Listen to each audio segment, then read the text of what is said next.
اب رخ کرتے ہیں بھیرا کا، جہاں ڈینگی وائرس کے شکار افراد کی تعداد 7 ہو گئی ہے، جس کے باعث شہری شدید خوف میں مبتلا ہیں۔ اسی حوالے سے مزید بات کرتے ہیں نمائندہ 7 نیوز نوید جاوید سے۔ نوید جاوید، آگاہ کیجیے گا۔ ڈینگی کے مریضوں میں اضافہ ہوتا جا رہا ہے اور تحصیل بھیرا میں اب تک مجموعی طور پر 7 افراد میں ڈینگی وائرس کی تصدیق ہو چکی ہے۔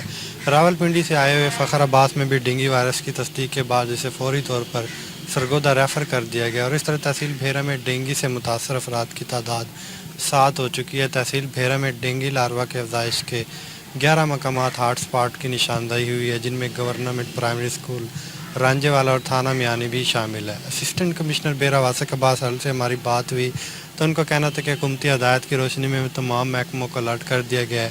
ڈینگی آگاہی مہم شروع کر دی گئی ہے۔ لیڈی ہیلتھ ورکرز پر مشتمل 15 ٹیمیں تشکیل دی گئی ہیں جو گھر گھر جا کر فریج کٹرے اور گملوں میں کھڑا پانی چیک کر کے خاتون خانہ کو حفاظتی تدابیر سے بھی آگاہ کر رہی ہیں اور مرض کے تشخیص ہوتے ہی مریض